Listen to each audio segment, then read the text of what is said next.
Je dois vraiment faire une intro pour celui-là? Non les gars, c'est un manque de respect. Ce week-end, Max Holloway contre Ilia Topuria. Max Holloway, Ilia Topuria. Let's go!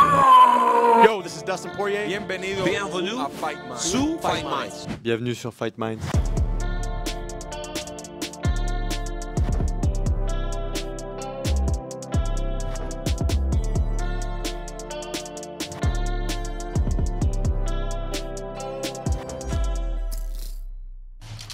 Paris sur le MMA avec Unibet. Quelle sera l'issue du combat? Une soumission? Un KO? Paris sur la prime numéro 1 avec Unibet. 100 € de bonus sur ton premier pari.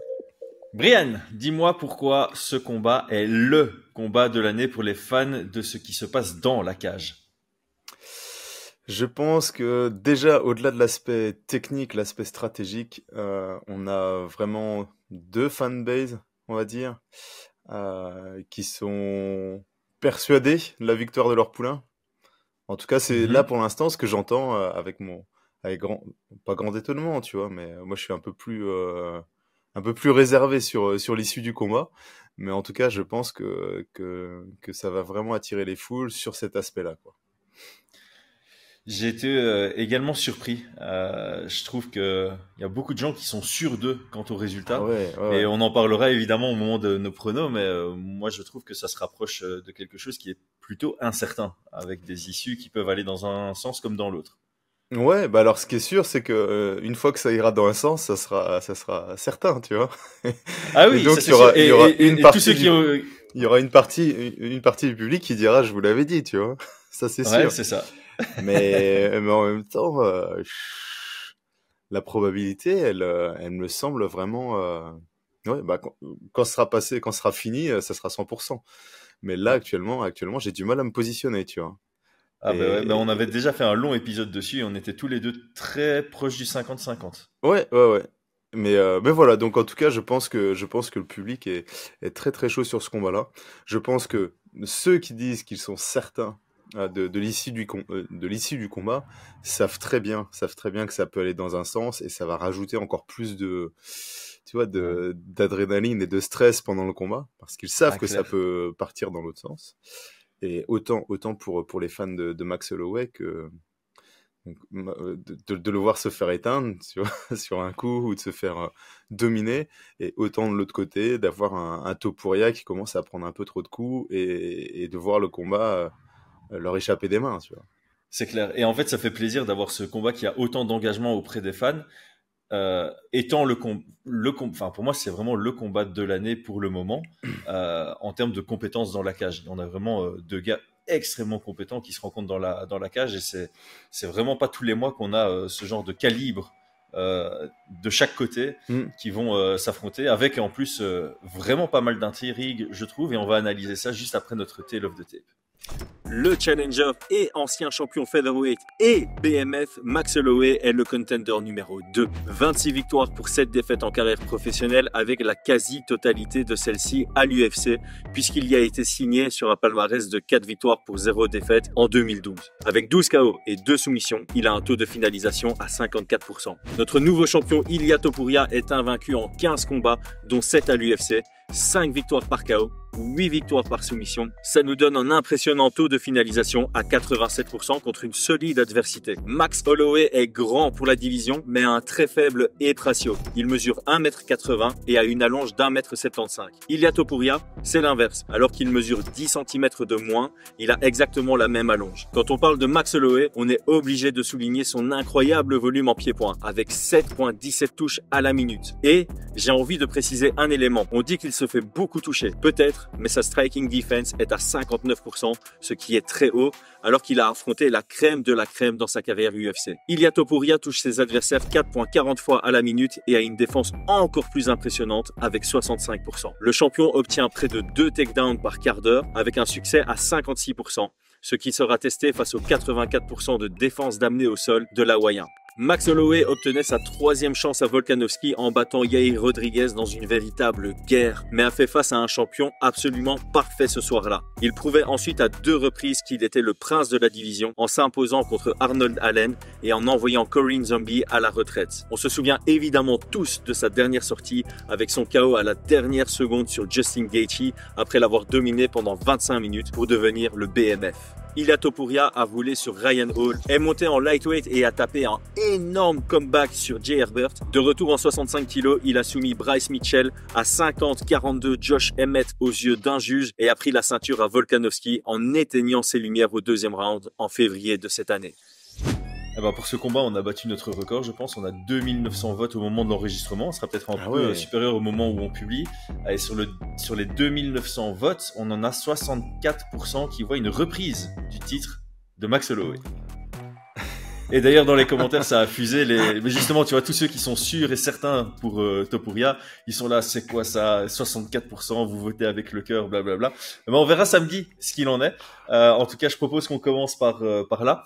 On va commencer par Max Holloway. Il est arrivé très très jeune à l'UFC, très jeune dans sa carrière, et à l'image de mecs comme Charles Oliveira, comme Dustin Poirier, il a connu un début de carrière UFC où on ne le voyait pas du tout comme un futur champion. Il a eu besoin de se faire les dents. Il a commencé avec 3 victoires pour 3 défaites avant de prendre les leçons nécessaires qui lui ont permis d'exploser, de partir sur une série de 10 victoires et de prendre la ceinture. Ce Max Holloway-là était une version très agressive, qui a trouvé un jeu efficace dans l'échange, dans le fait d'être meilleur que l'opposition à la guerre et aux situations que j'appelle volontairement chaotiques. Poirier et Volkanovski, j'ai pas envie de dire l'ont remis à sa place, mais ont provoqué une réinvention dans son jeu. Le Max Holloway des 3 derniers combats est un athlète qui a revisité son approche. Il est devenu simplement meilleur. Il a gardé ses forces, son cardio, sa gestion du combat, son agressivité, ses compétences dans la boîte.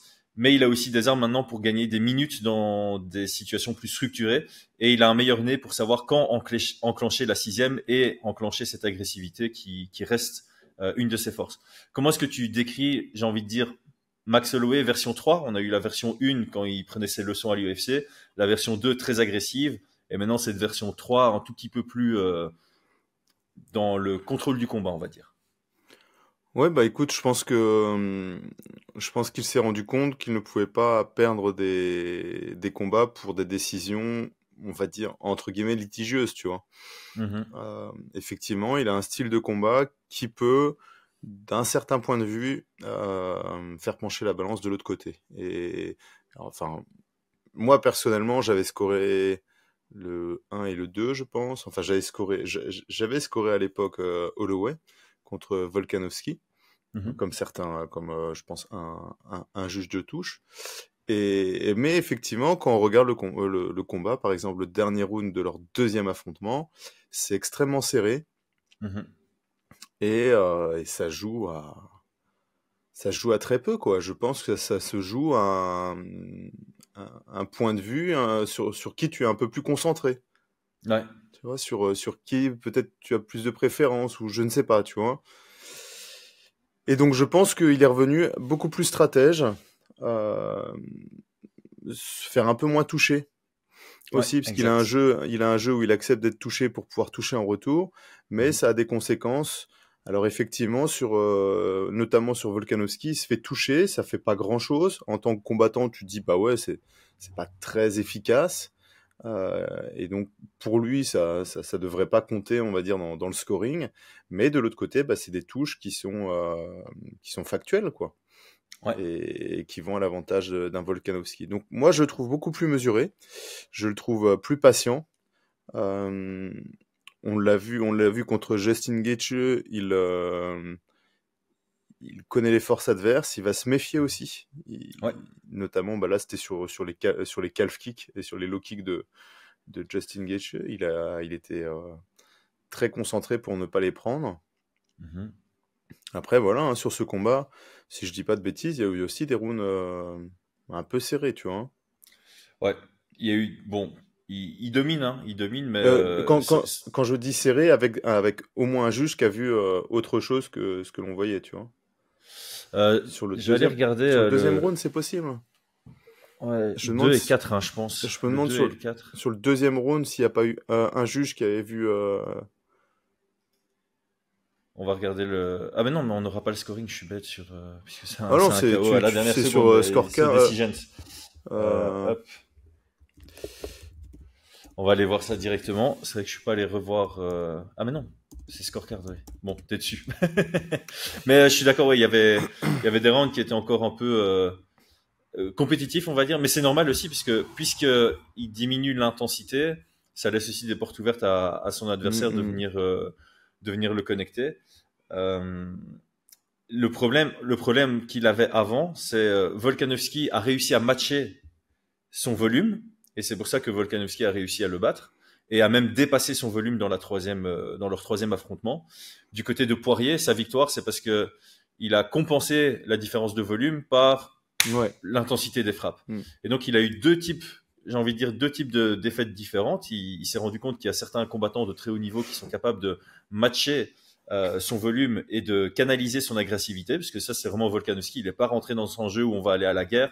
Il arrivait à stopper l'agressivité de Holloway, soit en désengageant, soit en le contrant, et un Poirier qui était juste très compétent dans la boîte et qui arrivait à le connecter plus fort que ce que Max Holloway connectait Poirier. Donc, ces deux types de défaites l'ont amené à avoir un focus peut-être un peu plus défensif, comme tu l'as dit. Ouais. C'est d'abord ne pas trop me faire toucher et certainement pas me faire toucher avec impact, de sorte que mon volume soit suffisant pour vraiment faire la différence. Et c'est comme ça que j'ai vraiment vu son combat contre Arnold Allen. Tu as quelqu'un de très agressif qui est capable de taper fort, qui est aussi capable d'envoyer du volume, mais il n'a pas réussi à déployer son jeu contre Holloway parce que Holloway avait ce focus genre tu vas d'abord pas me toucher et puis moi je vais te toucher.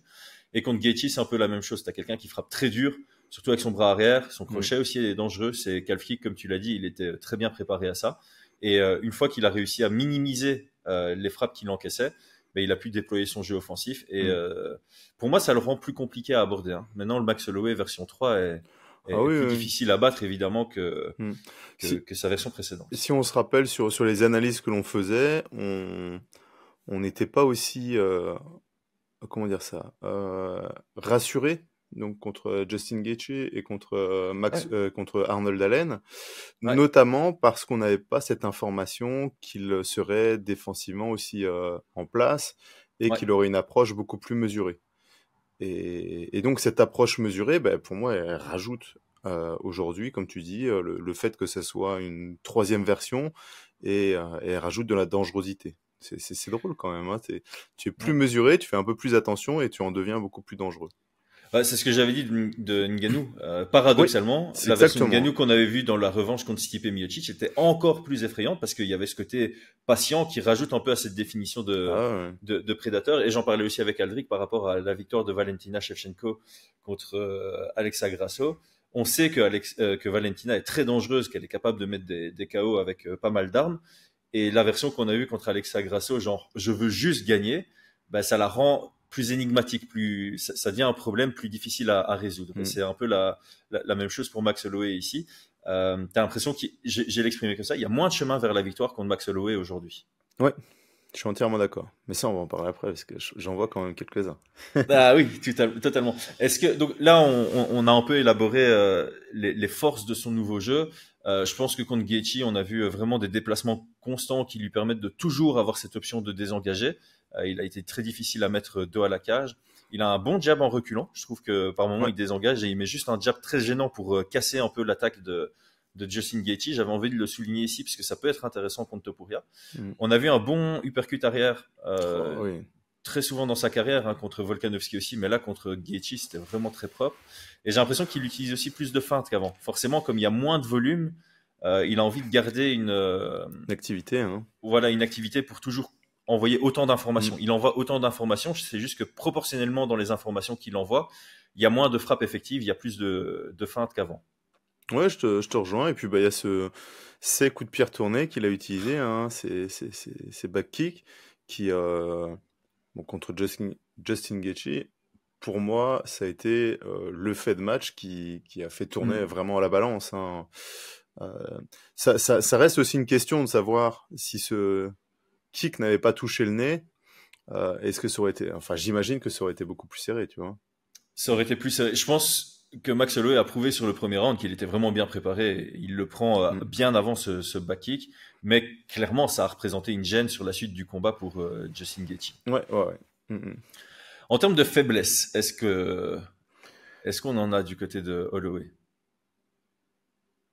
Ah oui, bah, bien sûr, hein. Alors, juste, juste pour rajouter quand même sur les forces, parce que peut-être que certains le connaissent un petit peu moins, même si on l'a beaucoup vu. Moi, je rajouterais, bon, là, sur ce combat-là, c'est qu'il a quand même, il est quand même grand pour la KT, enfin grand. Il fait partie de la moyenne haute des featherweight à 1m80. Il a une allonge qui est Petite par rapport à sa taille. Il a des petits bras, mais par contre, étonnamment, il touche relativement bien, il utilise bien cette allonge qu'il n'a pas, et notamment sur une position de garde que je voulais souligner, qui est pour moi une de ses grandes forces, qui est... alors on appelle ça long garde en boxe, mais il a une sorte de double long garde, tu vois. Donc la long garde, souvent, tu vas avoir une main très avancée, type boxe soviète ou un peu karaté, tu vois. Mais lui, il va avoir la main arrière aussi très avancée, tu vois. Et ça lui permet d'avoir beaucoup moins de chemin pour toucher. Forcément, tu perds en puissance, mais tu as déjà fait la moitié du chemin. Ton adversaire pense que le jab, quand il démarre, il va y avoir, je sais pas, 80 cm à parcourir. Là, il en a plus que 40. Et donc, il touche énormément. Il est difficile à toucher parce que ses mains peuvent venir faire des barrières. Et ça, pour moi, c'est un point fort qu'il pourra utiliser et qui est aussi au-delà d'être très technique, d'avoir de belles combinaisons, c'est une particularité qu'il a. Et je vous invite à le tester un petit peu, cette double longue garde en sparring, d'avoir ses mains vraiment très en avant sur un profil plus petit. Vous allez voir, c'est assez sympa à utiliser, très déroutant pour l'adversaire, parce que c'est quelque chose qui est pas du tout conventionnel, quoi. Il faut juste se faire à l'idée de... ça va avoir moins d'impact que si ça parcourt 80 cm parce que tu as moins de distance pour générer de la puissance. Moins de puissance de frappe, mais je t'avoue, quand tu prends 10 jabs et quelques crosses, ça a de l'impact sur le mental adverse. Mais c'est ça tout son jeu à Holloway, hormis sur son dernier combat contre Gaethje où il part à la guerre sur les 10 dernières secondes et ça lui permet de générer une vraie frappe qui vient des hanches. Son jeu repose sur je vais t'avoir au cumul. C'est vraiment le cumul des frappes qui touchent.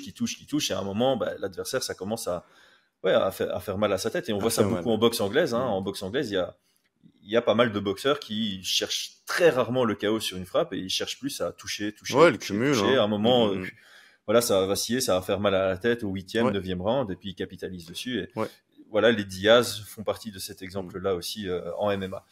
Et donc sur le point négatif, ça fait la transition, c'est qu'effectivement tu as moins de puissance, ça peut paraître moins impactant sur la frappe, et on en a parlé. Pour moi, son défaut entre guillemets, c'est sa difficulté de temps en temps à prendre des rounds très clairs, tu vois.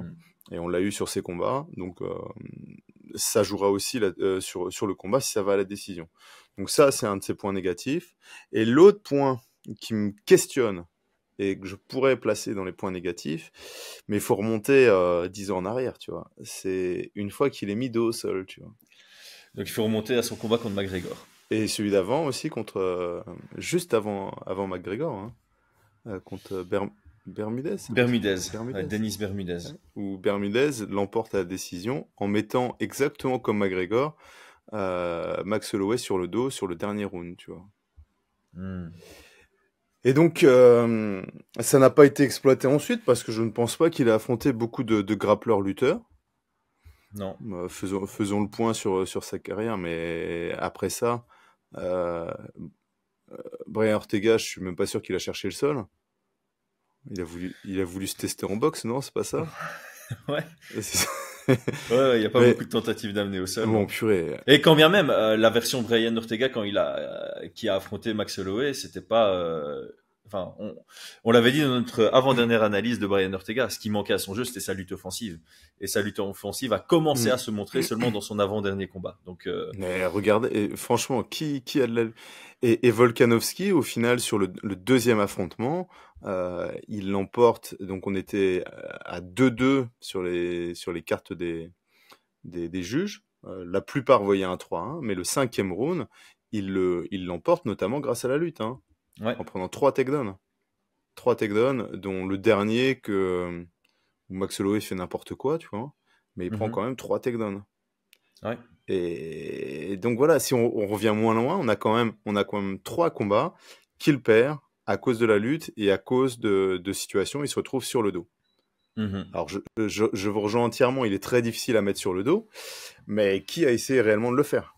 C'est ça. Et qui a réellement essayé de le faire et qui a le niveau, en plus, voilà, qui a qui la a le lutte niveau pour le offensive faire? de Ilia Topuria, parce que Ilia fait quand même partie des très bons lutteurs de la division. Ouais. Et je pense On qu'il l'oublie, est, mais- oui. Et je pense qu'il est au-dessus de Volkanovski en termes de skills, en termes de technique sur la lutte. Je te rejoins là-dessus. Donc voilà, ça c'est le deuxième point négatif sur son jeu. Pour moi. Je te rejoins et j'en ai pas spécialement de troisième, hein. On est vraiment au top niveau. Peut-être. Oh, vas-y. Le troisième, moi j'y pense, enfin j'y ai pas pensé, mais je sais que pas mal s'interrogent sur le fait qu'un jour son menton va lâcher, tu vois. C'est un facteur X. Je mettrais ça. Voilà. Oui. Ah bah tiens, ça tombe bien parce que j'ai rien mis sur les facteurs X, donc c'est bien. Ah On va bah pas voilà. mettre ça comme négatif, il a un très bon menton. Ouais. Facteur X, quand est-ce que ça va lâcher? C'est ça. Alors, il a eu l'honnêteté de dire sur le Joe Rogan après sa victoire contre Justin Gaethje que selon lui, il avait pris un knockdown contre Justin Gaethje dans le 4e round. Il était surpris que UFC Stats ne le considère pas comme étant un knock. Mais et puis ouais, c'est vrai que contre Dustin Poirier, la revanche, on disait aussi qu'à un moment la cage le sauve dans knockdown parce qu'il en prend une et il tombe en arrière, la cage le maintient debout. Mais dans tous les cas, voilà, knockdown, ça reste une appellation. C'est est-ce que tu vacilles, est-ce que tu es limité après suite à une frappe encaissée. Et on n'a jamais réellement vu Max Holloway avoir besoin d'une dizaine de secondes pour reprendre ses esprits et réinstaller son jeu, même quand il prend des solides patates de Poirier, même Volkanovski, lui, en a mis quelques belles en contre. Hein, donc, ouais, Volkanovski, je pense pas qu'il tape fort, par contre. Non, mais je pense que tu prends un léger knockdown, personne s'en rend compte contre un Justin Gaethje, ça montre quand même que t'as un gros menton, tu vois. C'est vrai. c'est vrai. Lui, il tape vraiment comme un camion, je pense. Ouais. Alors, Ilia Topuria, c'est la nouvelle ère du MMA. Le mec commence très jeune par un aspect du MMA, la gréco-romaine, quand il avait 7 ans. Ce background lui offre une excellente lutte dans la cage, qui est complétée à une ceinture noire de Jiu-Jitsu très adaptée au MMA. C'est à 15 ans, lorsqu'il a rejoint Alicante et le Clement Club, qui s'est mis à fond dans ce sport. Il a obtenu très, très rapidement sa ceinture noire en 2018, je pense. Donc, ça a mis 6 ans pour passer de rien à ceinture noire. Première ceinture noire de Géorgie avec son frère. Il avait 21 ans à ce moment-là. Il a continué à progresser sur ces deux axes, donc il les met pas de côté. Il continue à garder ces axes comme des forces de son jeu et il y a ajouté progressivement une très, très, très bonne boxe. Et récemment, on voit même un jeu avec des low kicks, des front kicks qui commencent à s'ajouter à son arsenal. Donc, il a ce côté complet et comme tu le dis souvent, quand t'es complet, t'es moyen partout. Ben lui, c'est pas le cas. Il est complet et fort partout, capable de gagner avec les 3 axes, avec un seul des axes et capable de finaliser au sol ou debout. Il est capable de finaliser des strikers en pied-point. Il est capable de finaliser des grappleurs au sol. Voilà, des gars comme lui, on en fait très très peu. Décris-moi un peu plus dans le détail les forces de son jeu. Ah bah je te rejoins, hein. Je dirais même plus, hein. Je pense qu'il n'est pas juste complet, je pense qu'il est vraiment ultra complet, tu vois. Ouais, voilà.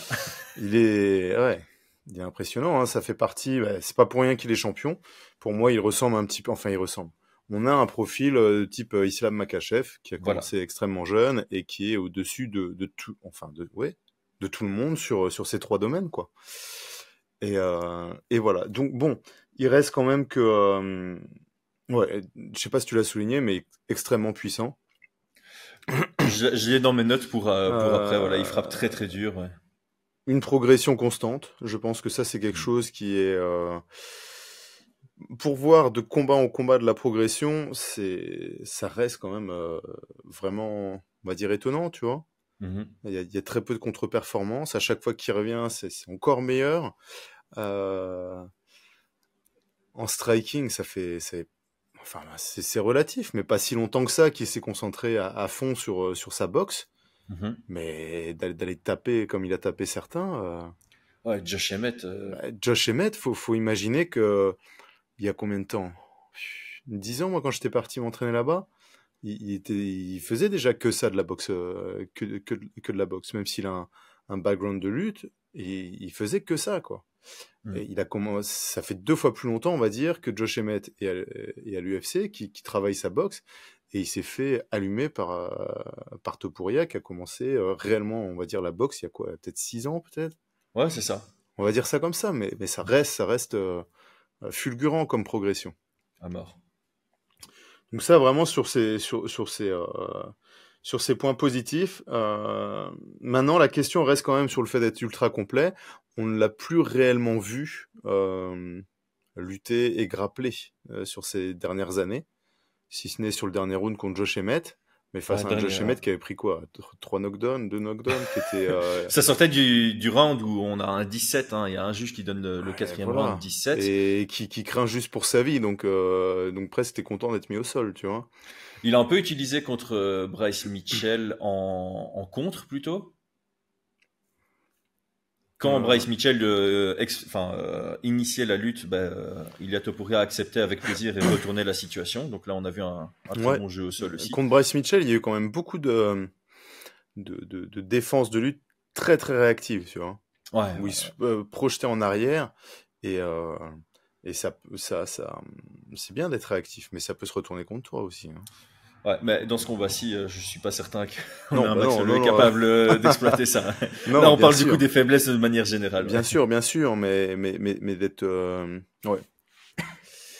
d'être pro, En tout cas, moi, j'aurais quand même cette interrogation-là. Est-ce qu'il a conservé? Est-ce que c'est possible humainement de conserver autant de niveau dans tous les aspects? Voilà, ouais.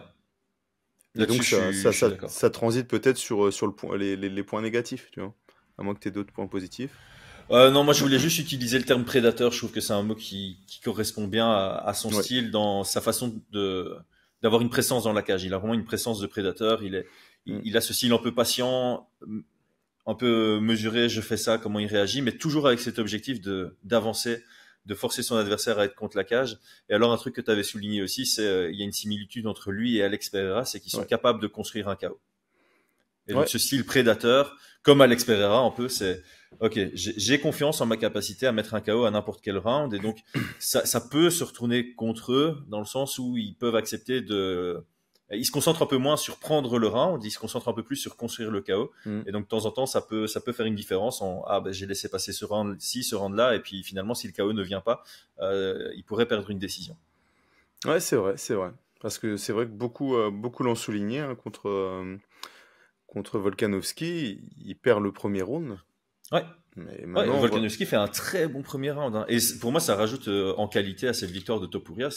Et un très bon début de deuxième round. Ouais, totalement. Mais voilà, la question, elle est toujours, quand tu te fais éteindre au deuxième, c'est quoi la valeur de gagner un premier round, tu vois? La réalité, il se fait éteindre parce qu'il commence à prendre la confiance, il se laisse enfermer. Il commence à laisser tomber les kicks du gauche, tu vois. Qui étaient très bons, les stop kicks, hein, comme ça. Il a mis des middle. Non, c'est pas stop kick, parce que stop kick, on voit ça comme les oblique kicks, mais c'est vraiment quand il y a engage, il switch middle et ça stoppe l'attaque de Ilia Topuria. Donc oui, moi j'ai toujours un peu de mal avec le fait de dire quand même il a pris le premier round. Ouais, mais c'est parce qu'il a pris ce premier round qu'il s'est fait éteindre au deuxième, entre guillemets, tu vois.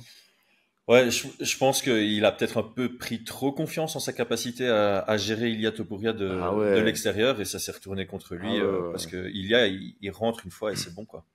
Ah bah ouais, là quand tu le vois comment il cherche à cadrer, il cadre, tu as des combattants qui ont besoin de rentrer, de prendre des coups un petit peu, d'avancer, de montrer que en fait ça fait rien, tu vois, t'es middle, t'avances, le gars il commence un peu à perdre patience, il envoie des jabs où il cherche à faire un peu plus mal et il surengage, et c'est ce qui s'est un peu passé là-dessus, hein. Il est sur le reculoir, proche de la ligne, il envoie un jab, il se fait esquiver et puis il se fait connecter à vouloir essayer en plus de prendre un collar tie, tu vois. Ouais. Donc Predator, je pense que c'est bien, ouais. Voilà, je voulais juste souligner ce mot, et maintenant on peut partir sur faire la transition sur les faiblesses ou les ouvertures. Toi, tu as quoi, toi, comme faiblesse? Comme faiblesse, moi j'avais ces déplacements peuvent être un peu lisibles. Tu vois, c'est beaucoup avancer, mettre la tête d'un côté, avancer, mettre la tête de l'autre côté, avancer, mettre la tête d'un côté. Et je pense que ça peut être exploité par quelqu'un qui envoie beaucoup de middle et qui par la suite peut travailler en ligne avec des jabs. Je pense d'ailleurs que c'est un peu le travail qu'a commencé Volkanovski. Hein. Il y a beaucoup de middle et puis il y a un moment quand Topuria est un peu plus figé, il y a 2-3 jabs où la tête de Topuria parvient bien vers marqué, l'arrière. hein. Ouais. Donc ça c'est un, et forcément il a beaucoup de poids sur sa jambe avant, donc il est sujet au low kick, mais il faut faire très gaffe parce que si tu fais contrer ton low kick sur un direct de Topuria, ça peut faire très mal. Et alors il a l'air d'être vulnérable au high kick. Il en a pris un sale au Brave avant de rentrer à l'UFC. Il en a pris un très très sale contre Jay Herbert. On va d'ailleurs souligner le menton de Topuria aussi qui a l'air de bien tenir la route. Et bon, s'il avait des cheveux un peu plus rasés, il prenait le tien aussi. Ouais, c'est vrai. J'ai l'impression que ça a été corrigé quand même, tu vois. Contre Volkanovski, c'est quasi la première frappe qui part, c'est un high kick du gauche, tu vois. Et il l'a bloqué tranquillement, quoi. Ouais, à voir. Tu vois, il y a ce truc de. Par contre, je pense que c'est pas la même. Quand t'es en forme, enfin tu vois, quand t'es frais dans le combat, tes faiblesses, tu sais les compenser. Et puis quand ça devient un peu plus instinctif parce que la fatigue s'installe, est-ce que l'ouverture ne se recrée pas par la suite? Et Max Holloway a un très bon, je sais plus contre qui il l'a utilisé, mais il envoie son jab, switch high kick du gauche. Ouais. Qui est plus, je me demande si c'est contre Gaethje, je sais plus. Enfin, il pourrait l'utiliser, ouais. Ouais. Moi, dans les points faibles, j'ai marqué. Là, contre Volkanovski, il l'utilise bien hein, dans le premier round du deuxième combat ou deuxième round du deuxième combat. Lui. Ouais, c'est contre lui. Ouais, voilà. Ouais. C'est high kick du gauche. Moi, j'ai marqué dans ces points faibles. Enfin, c'est toujours pareil. Hein, il y a des points faibles qui peuvent être des points forts, mais je pense qu'il est petit pour la catégorie. Ça lui permet d'être beaucoup plus stable et beaucoup plus puissant. On est d'accord, de descendre plus facilement dans les jambes. Mais face à un Max Holloway, je pense que ça sera difficile de casser la distance. Tu l'as souligné, il bouge sa tête et donc c'est prévisible. Alors, c'est toujours intéressant de bouger la tête. Mais à un moment donné, quand tu vas à gauche, à droite, eh bien, quand la tête est à gauche, tu vas viser la droite et puis tu te le prends, tu vois. Et il a pris quand même beaucoup de jabs face à Volkanovski. Et ces jabs-là, je pense qu'à un moment donné, ça aurait pu faire du taf, tu vois. Je pense que ça commençait tout doucement à fonctionner. Sauf que pour moi, Volkanovski, je le redis, a fait des erreurs d'être un petit peu trop gourmand. Et c'est du travail sur il faut être patient, tu vois. 3e round, il faut continuer et pas se faire timer à nouveau sur un jab, quoi.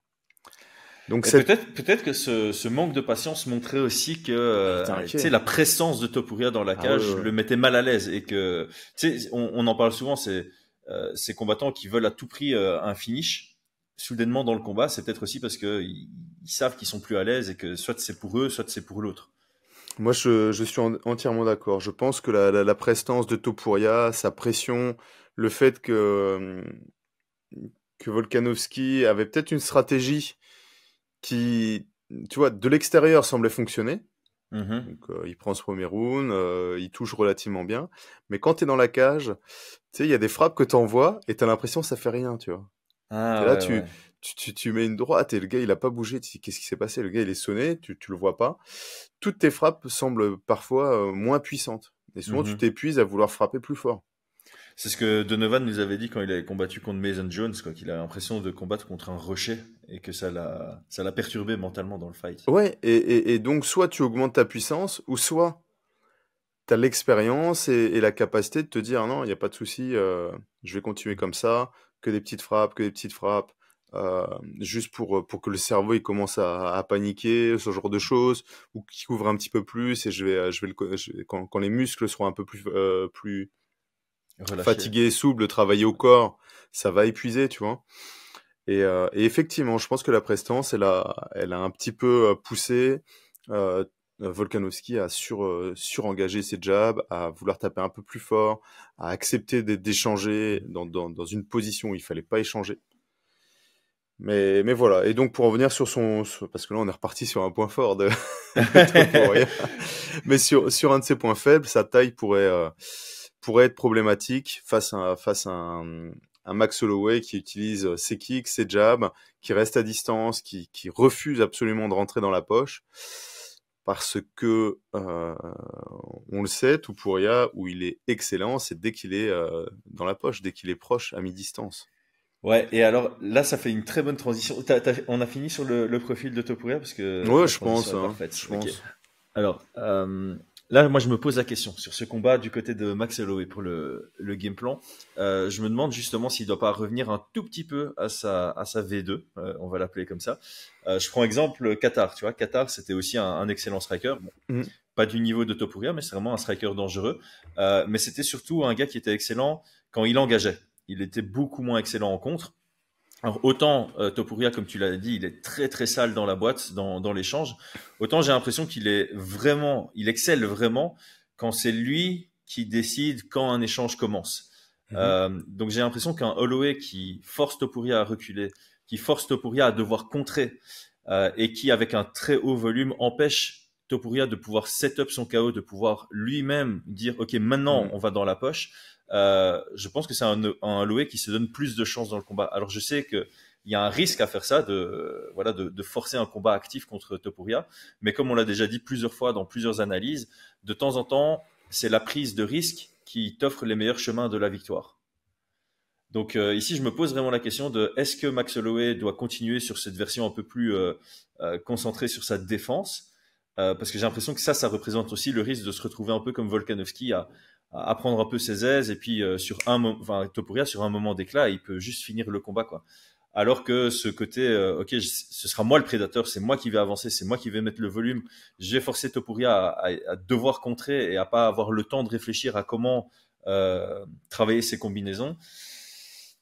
Ça peut être la route, mais il faut avoir une sacrée confiance en soi pour engager sur cette stratégie quoi. Bah, le problème, c'est qu'il faut réussir à mettre Topuria sur le pied arrière. Ça va être compliqué. Mm-hmm. Et puis, encore une fois, d'avancer. Je pense que Topuria a dans son arsenal technique la capacité de le mettre au sol, tu vois. La capacité de le lutter. Ouais. Moi, je pense que c'est possible de travailler sur le premier, deuxième round non pas en reculant, mais en essayant de conserver cette distance tout le temps et en se déplaçant beaucoup pour reprendre le centre et retravailler, tu vois. Passer derrière, enfin voilà, pas surengager les jabs, mais envoyer des jabs, faire du in and out, toucher, déplacer, envoyer les kicks.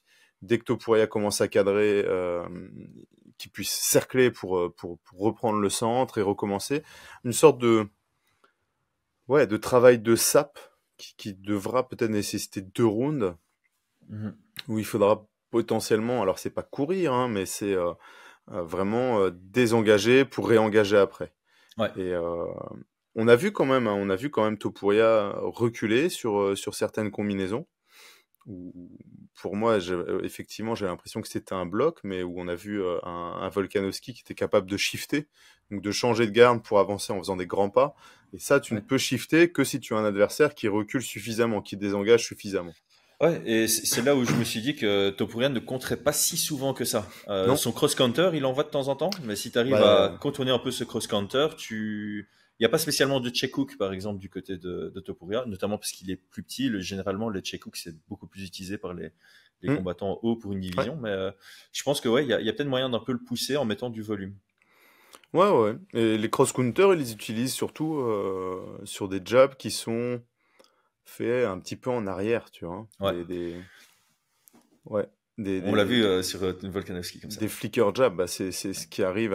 Alors c'était pas un cross-counter, il esquive et il rentre dedans, mais c'était quand même sur un jab, une sorte de flicker jab avec la tête un peu en arrière. Et ça, si vous regardez quand même le premier round, Volkanovski, je trouve qu'il a quand même beaucoup la tête en arrière, de peur d'engager et de se prendre un contre, entre guillemets. Ouais, clairement. Ça s'est vu. Et ça, je vois mal Max Holloway commencer à boxer avec la tête qui recule. Je Ça, pour suis moi, c'est entièrement d'accord. vraiment, c'est quelqu'un qui fait ça, c'est le début de la fin, tu vois. Mhm. Enfin, en boxe anglaise, citez-moi un boxeur qui est capable, enfin, qui a boxé comme ça. Non, ça n'existe pas. Non, ça Ça c'est n'existe limite. pas. Enfin, ça existe, mais Enfin oui, on enfin les voit pas, un quoi. On boxeur, les voit pas sur les. vous Voilà. voyez quand je dis boxeur, Ouais. c'est avec un B majuscule, tu vois, un grand boxeur. Donc les flicker jab, je sais pas moi, Mohamed Ali quand il utilise, il a bien la tête vers l'avant, Voilà. Ouais. il déplace, et puis après il peut faire des retraits de buste et tout. Là on est sur une autre dimension, il n'y a pas la cage qui empêche de mettre la tête en arrière, tu vois. Ouais, maintenant que tu le dis, bon, c'est pas dans le style de Max Holloway, mais les flicker jabs peuvent être utiles contre. Ouais. Enfin, Ouais, les je bons, pense. voilà, ceux qui sont bien ancrés, menton bien bas, et c'est dans le but de gêner, de venir mettre, voilà, des éléments devant les yeux, Ouais. comme tu en parlais souvent avec Royval, je pense. C'est ce qu'il devait faire contre Ouais. Pantoja, c'est vraiment ça, et c'est ce qu'a fait aussi Baki contre Doumbé, c'est envoyer beaucoup, mais pas spécialement pour toucher, c'est Non. juste pour Non, c'est gêner, des ennuyer. claques, hein, c'est quasi Voilà, sortir du des jeu. claques de doigts, Ouais. entre guillemets, dans les yeux, hein. Donc oui, je pense qu'il doit effectivement se méfier du 1 et 2 et commencer à construire vraiment du volume, se déplacer beaucoup, parce Mhm. que je pense aussi qu'on doit s'attendre à avoir un Topuria qui veut mettre au sol à un moment donné. Ouais. Euh, Donc là, la distance sera clé. ouais, la distance. Alors, on en a déjà parlé, hein, Topuria, c'est quand même quelqu'un qui a euh, pas mal d'ego et peut-être qu'il a montré qu'il avait du mal à suivre des game plans, mais il a dû faire un choix différent, mettre son ego de côté, et on l'a vu contre Josh Emmett où il a mis au sol alors que il avait annoncé à tout le monde, toutes les stars, qu'il allait le mettre Mhm. KO, et toutes les stars étaient là, et il a mis au sol sur le dernier round. Donc il a fait un Ouais. choix de victoire. Donc, donc je pense qu'il sera capable de vouloir mettre au sol plutôt que de partir sur son ego. Non, non, personne n'a mis Max Holloway KO, je vais le faire pour l'histoire. Il y arrivera peut-être, hein. Ouais. Mais je pense que dans sa tête, le plus important sur ce combat-là sera pas de mettre Max Holloway KO, ça sera de gagner ce combat. Je suis d'accord avec toi. S'il faut lutter, il luttera. Et donc Max Holloway doit anticiper ça, et il doit vraiment Ouais. être attentif au côté très bon de Topuria dans la lutte, surtout la lutte gréco-romaine. Donc, je sais pas si on doit dire clinch Islava, parce qu'au final, Max Holloway défend très très très très bien à partir du clinch. Il a des sorties proactives très bonnes du clinch à la cage. C'est un des meilleurs pour ça, d'ailleurs, pour trouver ses portes de sortie. Donc, il est assez à l'aise là-dedans, mais c'est pas pour autant qu'il doit l'accepter. Je pense qu'il doit l'éviter, mais il doit pas non plus l'éviter à tout prix avec une sortie de son jeu, quoi. Il peut quand même balancer son bras arrière de temps en temps, surtout l'uppercut arrière. Moi, je l'ai noté, l'uppercut Ouais. arrière. Comme j'ai dit, Topuria n'a pas spécialement le check hook, qui est vraiment l'arme dangereuse en contre sur l'uppercut arrière. Donc, Ouais, bien vu. Ouais. je pense qu'ici, Topuria maintenant, Holloway peut exploiter ça. Le high kick, à un moment, il doit le sortir, hein. Enfin, tu vois, dans les techniques à utiliser, je pense que il doit pas oublier que c'est déjà passé. Tu vois, les techniques qui passent contre ton nouvel adversaire, tu dois les incorporer à ton jeu. Et alors, on en a parlé, hein, les middle, peut-être pour casser les esquives, pour forcer un peu Topuria à être plus figé et travailler le jab à partir de là. Et Ouais. son jab en reculant quand Topuria engage de loin. Ouais, peut-être les tip kicks, hein, tu sais, les fronts Ouais. bien pénétrants, quasi avec les doigts de pied pour casser. Donc on a quelqu'un qui se déplace beaucoup, mais qui a un haut du corps qui va rester quand même dans l'axe. Ouais, c'est ça, la tête bouge, mais le buste bouge pour faire bouger la tête. Mais donc Très peu, ouais. il s'incline, mais donc le centre reste au centre. Quoi, ouais. Donc d'aller plutôt viser, je dirais vraiment dans les parties molles au niveau du ventre, hein, pas chercher un plexus ou un foie qui est un peu trop sur le côté, parce que si ça glisse, il va se retrouver dans la position qu'il veut pas, tu vois. Ouais, voilà, c'est Vraiment nombril et en accroché. dessous du nombril, quoi. Voilà, Et ce qu'on juste veut, en dessous du nombril, ouais. c'est plutôt toucher pour faire descendre un peu la garde, pour le faire un peu se méfier. Et les frappes aux cornes ne sont pas forcément tout le temps à vocation de mettre KO en touchant au foie, tu vois, en étant extrêmement précise. Elles peuvent avoir vocation d'inquiéter. Ouais. T'as un adversaire qui prend... tu vises le centre, tu vises le nombril, tu touches le nombril, l'adversaire n'est pas censé savoir que tu visais le nombril. Dans sa tête, il peut se dire, purée, heureusement, à 10 cm près, c'était mon foie et j'étais par terre, plié en deux, quoi. Ouais, surtout Et face à donc, ça quelqu'un qui crée de boit l'inquiétude. du vin l'avant-veille du combat, quoi. Ouais, je sais Non, mais pas c'est si. c'est vrai, ça paraît bête, c'est un détail, mais bon, c'est peut-être une info que j'ai grillée que je devais pas griller, mais je sais que Topuria boit du vin la veille du weight cut. Ouais, pour le cutting, ouais. Ça, c'est un Ouais. truc de. Tu sais que c'est un truc de C'est un truc bodybuilder. d'espagnol, ça. Non, c'est un truc de bodybuilder, ça. Ah ouais. C'est dans le bodybuilding, quand ils font des cuttings, ils rajoutent soit de l'éthanol dans leur bain, tu vois, ou soit ils boivent un peu de vin pour perdre un peu plus de flotte, quoi. Ouais, et là, il y a deux Pour les arguments que concours. son coach m'avait donné.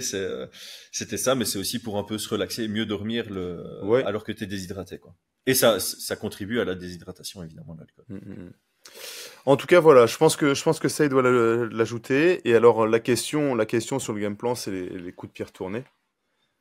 Vu Oui, qu'on a un petit profil avec un corps qui reste à distance, alors non, il ne va pas descendre, enfin, quoique, descendre la Bah, tu tête. vois, sur les mouvements comme Ouais. ça, si tu l'envoies sur un bon timing, t'as potentiellement la Ou le tête. plexus, ou le torse, tu vois. Ouais. Mais par contre, si tu te rates, encore une fois, t'es dans une distance extrêmement compliquée, quoi. Si tu le fais comme le premier que Holloway a envoyé contre Gaethje, il reste 3 secondes dans le round, tu le rates, pas trop grave, tu vois. Ouais, c'est Donc vrai. ça peut être utilisé sur des fins de round, éventuellement. Et s'il est vraiment à l'aise avec le timing, voilà, il l'utilise Ouais, quand il veut. voilà. Mais le premier qui l'envoie, il doit l'envoyer dans les 20 dernières secondes dans le round. Mm, On va dire ça comme ça. Ouais, mais ça pourrait être aussi à voir. Maintenant, on n'est pas dans son camp, hein, comme d'habitude. Ça se trouve à l'entraînement, il plie des gars à chaque entraînement. Il est extrêmement précis, il est extrêmement bon. Donc, je pense que ça peut rester intéressant. Au-delà de ça, ouais, fin dernière seconde, pour que Topuria, dans le deuxième, soit très inquiet aussi de ça. Ouais. C'est rajouter un Ouais. élément dangereux qui reste dans la tête. Genre, imagine, tu peux l'envoyer à tout moment. Ouais, voilà. Imagine Topuria commence à cadrer Max Holloway, le rapproche, et là, il veut pour envoyer son bras arrière. Et c'est à ce moment-là que Max Holloway envoie un back kick dans les côtes. T'es inquiet, tu vois. Même si ça passe à côté, tu lances, tu ouvres tes côtes, tu prends ah ouais. On en a eu des KO comme ça. Ah ouais. Donc, je mets ça entre parenthèses. Si j'étais, tu vois, pas dans son coin, mais coach, et qu'à l'entraînement, ce soit des moments où il a le timing parfait, ouais, je pourrais être confiant. Ou que ça soit drillé, tu vois. Oh, tu recules, tu arrives à la cage, le gars va pour envoyer la droite, boum, ça part directement aux pads et tout. Ouais, ça pourrait faire des gros dégâts. T'as d'autres choses sur Holloway ou alors on passe à... Moi, c'est bon. Topuria. Moi, c'est bon. Les feintes aussi, on l'a pas dit, mais bon, comme Oh. d'hab, hein, à ce niveau-là, t'es Ouais. obligé, quoi. C'est clair. Tu n'arrives pas à ce niveau-là sans un bon jeu de feintes et sans une bonne exploitation des feintes. Côté Topuria, qu'est-ce que tu as? Alors pour moi, c'est la clé du combat, ça va être de mettre la pression, de cadrer.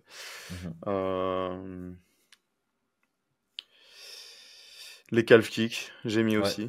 Moi Calf aussi. kick. Et je pense quand même que le chemin le plus safe de victoire pour moi, dépendant un petit peu d'où il en est en lutte et en grappling, 100%. mais je le vois tellement au-dessus de Max Holloway au sol que j'aurais envie de dire que c'est vraiment un chemin de victoire facile, entre guillemets.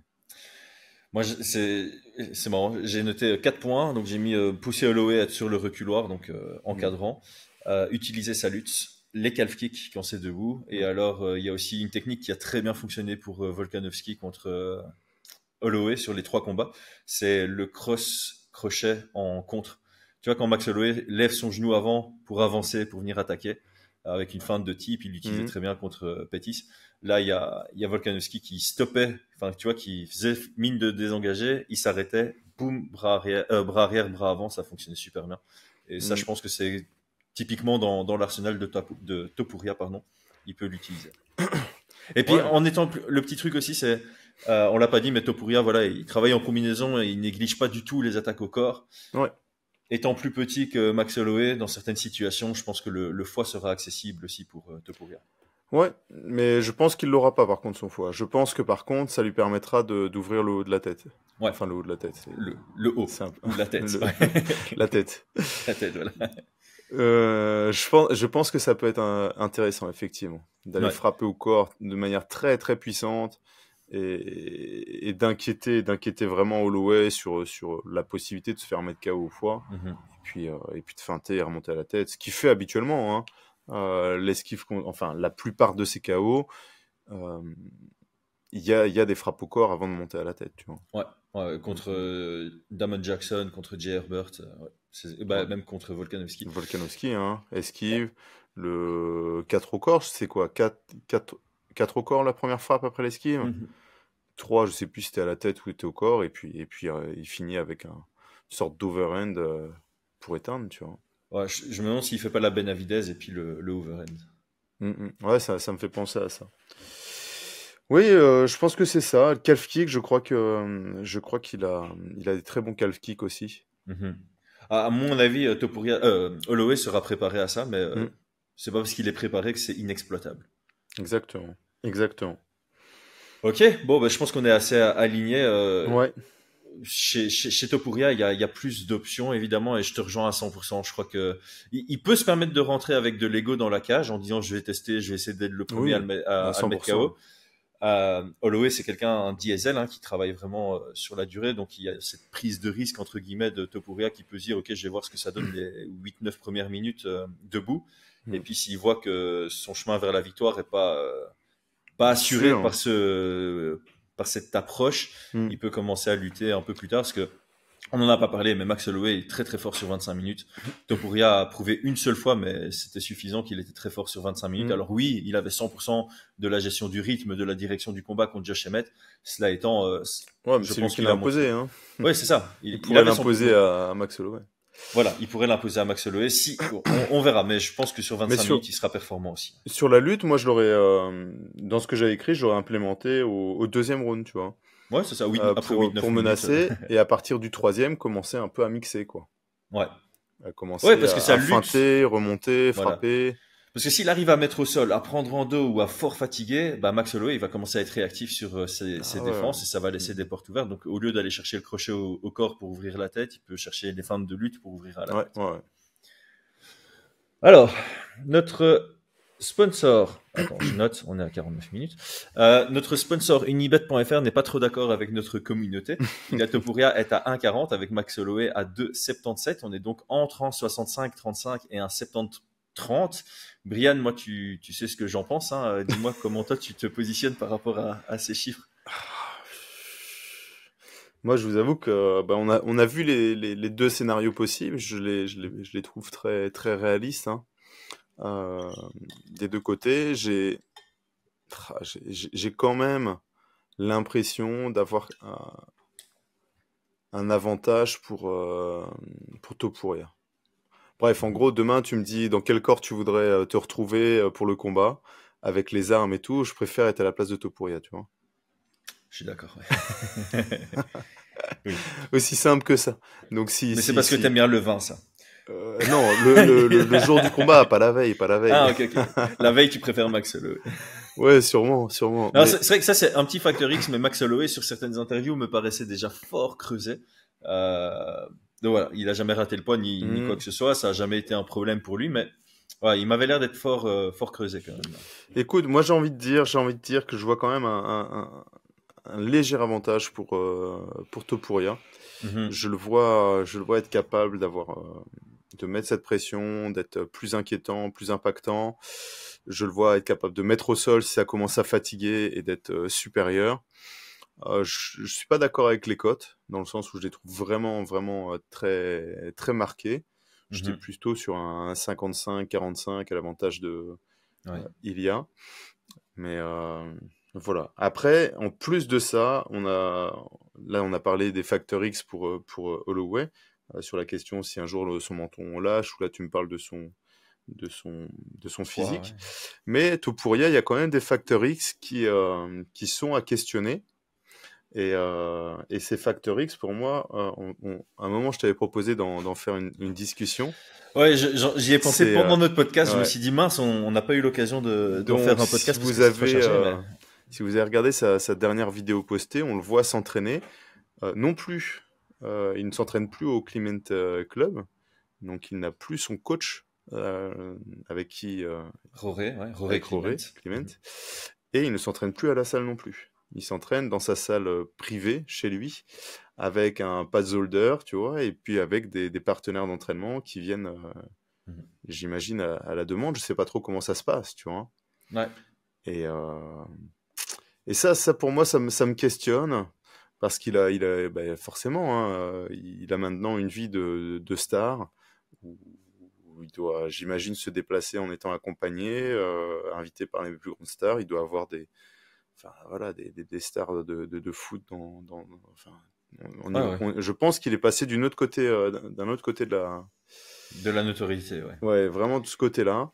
Et ça reste pour moi des facteurs X sur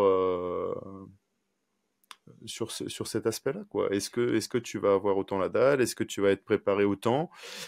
Est-ce que quand tu es chez toi, dans ton petit confort, tu as un pads holder, tu fais le choix d'un pads holder et d'un sparring partner qui a un niveau amateur à tout casser, je pense. En tout cas, quand on l'a vu, c'était plus... enfin voilà, tu vois. Est-ce que c'est pas un facteur X assez important? Clairement, on en fera une vidéo à part, hein, peut-être même après l'événement. Au final, la temporalité a moins d'importance sur ce genre de vidéo, mais on en avait parlé en off. Chez certains, ça a fonctionné pendant un certain temps. On pense évidemment à McGregor qui a fait un peu ce choix de s'embourgeoiser, c'est ça le terme. Ouais. Et puis John Jones aussi, c'est plus ou moins ça qu'il fait pour l'instant, ça fonctionne. Et il y a des cas où ça n'a pas du tout fonctionné, donc voilà, ici, clairement, ça fait partie des facteurs X. Et la définition d'un facteur X, enfin dans ces cas-ci, c'est un facteur X qui peut aller en son sens, mais ça peut aussi vachement aller à contresens. Et on a plutôt tendance à croire au contresens. Maintenant, il a l'air de quand même bien bosser. Encore une fois, c'est un truc sur lequel on n'a pas une vue méga précise. Mais mais en plus, avec qui tu vois, est-ce qu'il a toujours son frère dans son coin aussi, tu vois? Ça, c'est les questions que j'ai. Parce que je pense que son frère avait quand même c'est lui qui gérait un peu le game plan. Il avait quand même une voix, tu vois. C'est le frère aîné. Est-ce qu'il est toujours dans son camp? Est-ce qu'il est toujours à le préparer? Parce que là, il a signé à l'UFC, tu vois. Ouais, mais pense que il a clairement indiqué qu'il avait arrêté de s'occuper de son frère en tant que... De se concentrer sur lui.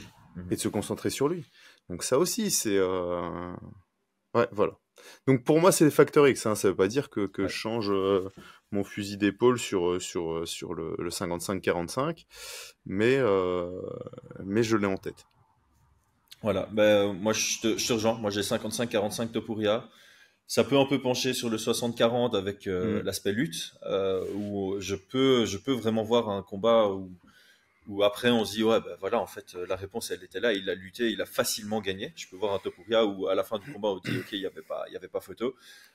C'est un peu moins le cas pour Holloway. Holloway, je pense que s'il gagne, c'est vraiment en sortant le combat parfait. Maintenant, il peut nous surprendre comme il nous avait tous surpris contre Gaethje. Je pense que on était très peu à lui donner ses chances contre Gaethje et finalement il avait plus que toutes ses chances. Donc voilà, moi j'ai validé hier, je le dis ici dans la vidéo, hein, j'ai mis 7 unités sur Holloway, pas parce que j'ai confiance à ce point-là en lui, c'est juste que avoir Holloway sur un combat en 5 rounds à 2,77, alors que pour moi c'est plus un 55-45 et que les cotes elles tendent plus vers le 70-30, il y a trop de valeur. Alors je sais, j'exagère peut-être avec le 7 unités, mais ça reste récréatif, on a quasi tous 100 unités. Et t'as mis sur Whittaker 7 unités? Ah, ça, je le dirai dans la vidéo sur Whittaker. Hein. Ouais, donc restez connectés parce que ça, c'est ma grande question. Parce que là, attends, pour moi, ça a plus de valeur chez Whittaker quand même. Ah, ben voilà. Abonnez-vous à la chaîne si vous n'êtes pas abonné parce que dans dans 24 heures, en fait, la vidéo sur Whittaker contre Chimaev va sortir. Juste préférence et pronostic officiel de ton côté? Préférence. Moi, j'aime bien les deux. Je suis un grand fan depuis des années de Max Holloway, tu vois, donc pour moi, ça serait une belle consécration qu'il l'emporte.